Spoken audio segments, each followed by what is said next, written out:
प्रिय विद्यार्थियों, इसके पहले के वीडियो में हम प्रथम पाठ के 3 मंत्रों को पढ़ चुके हैं। आइए आज हम इसके चौथे मंत्र को पढ़ते हैं। बच्चों, इस मंत्र में आत्मा की सत्ता को बतलाते हुए उसकी विशेषताओं का वर्णन किया गया है। आइए पहले हम इसका सस्वर वाचन करते हैं, फिर इसके भाव को समझेंगे। अनेजदेकं मनसो जवीयो नैनद्देवाप्नुवन्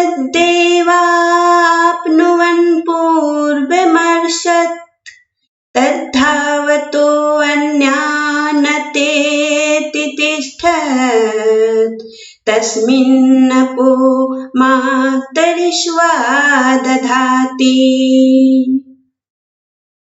अर्थात तत् एकम अनेजत मनसः जवीयः देवाः एनत् न आप्नुवन् यस्मात् पूर्वम् अर्षत् तत्तिष्ठत् धावतः अन्यान् अतएति तस्मिन् सति मातरिश्वा अपा दधाति।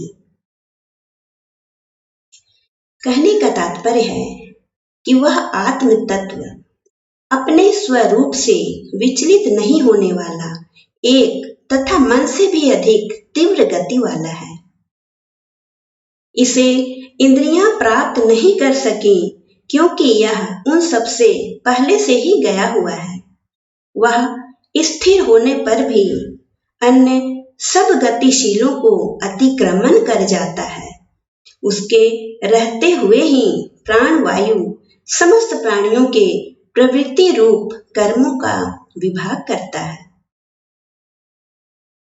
कहने का तात्पर्य है बच्चों कि वह आत्म तत्व जो अनेजत अर्थात जो कंपन रहित है, जिसमें कोई गति नहीं है, फिर भी मनसो जवीयो, फिर भी वह मन से भी अधिक तीव्र दौड़ने वाला है। स्वयं स्थिर होकर भी वह मन से भी अधिक तीव्र गति से चलता है। नैनद देवा आप्नुवन् पूर्वमर्षत्, और इसको देवता लोग भी प्राप्त नहीं कर सके क्योंकि वह आत्म तत्व उनसे भी पहले वहां गया हुआ है।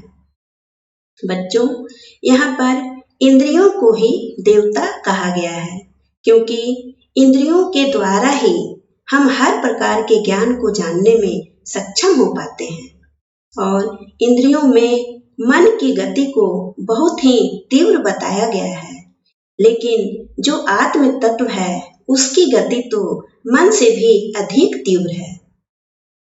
वह स्वयं स्थिर है, फिर भी तद्धावतो अन्यान अतेति, अर्थात दूसरे दौड़ते हुए जितने भी गतिशील हैं सभी को वह अतिक्रमण कर जाता है। और तिष्ठत् तस्मिन् नपो, उसके उस आत्म तत्व के इस शरीर में रहते हुए ही मातरिश्वा दधाति, जब तक वह आत्म तत्व इस शरीर में स्थित है, मातरिश्वा यानी कि प्राण वायु तभी तक इस शरीर की सारी क्रियाओं का संपादन करता है। जिस दिन वह आत्म तत्व यानी कि आत्मा इस शरीर से निकल जाती है, उस दिन यह शरीर बिल्कुल निस्तेज पड़ जाता है। उसके बाद कोई भी शक्ति इस शरीर की शारीरिक क्रियाओं को करने में सक्षम नहीं हो पाता, स्वयं प्राण वायु भी नहीं। बच्चों, वह जो आत्म तत्व है हम सभी उसी का अंश हैं और वह आत्म तत्व हम सभी के पास हमारे शरीर में दोनों भ्रीकुटियों के बीच में स्थित है। हमें उसे यानी स्वयं को जानने का प्रयास करना चाहिए। हम सभी अपने आप को शरीर समझते हैं, लेकिन वास्तव में हम शरीर नहीं हैं, बल्कि हम आत्मा हैं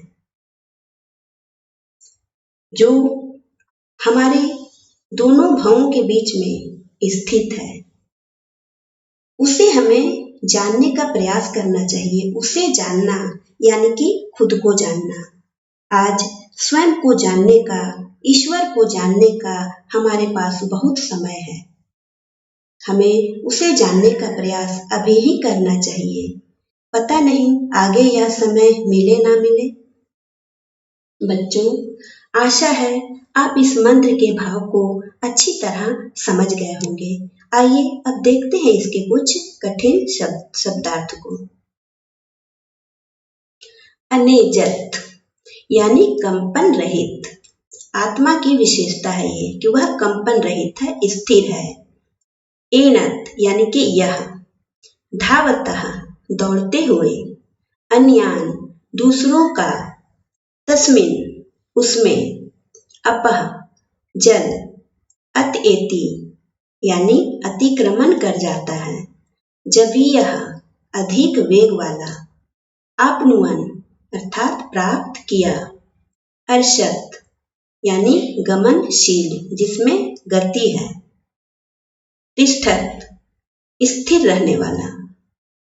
मातरिश्वा वायु, प्राण वायु को ही मातरिश्वा कहा गया है। दधाती यानी कि धारण करता है। बच्चों, अब आप इसे अपने अभ्यास पुस्तिका में लिख लें और इसे समझने का प्रयास करें। आइए अब देखते हैं इसके कुछ प्रश्न उत्तर।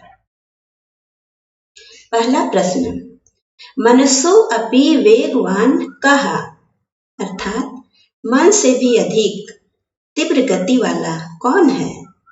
उत्तर, मनसो अपि वेगवान आत्म तत्वः, मन से भी अधिक तीव्र गति वाला आत्म तत्व है। प्रश्न 2, तिष्ठन्नपि कः धावतः अन्यान अत्येति, यानी स्वयं स्थिर रहकर भी वह कौन है जो दूसरे गतिशीलों का अतिक्रमण कर जाता है? उत्तर, तिष्ठन्नपि आत्म तत्वः धावतः अन्यान अत्येति, अर्थात वह आत्म तत्व ही है जो स्वयं स्थिर रहकर भी दूसरे गतिशीलों का अतिक्रमण कर जाता है, यानी कि उसके पार हो जाता है। बच्चों, इसे भी आप अपनी अभ्यास पुस्तिका में लिख लें और इसे याद करें, इसको समझने का प्रयास करें। अगले वीडियो में मैं अगले मंत्र को लेकर आऊंगी, तब तक आप इसका अभ्यास करते रहें। धन्यवाद।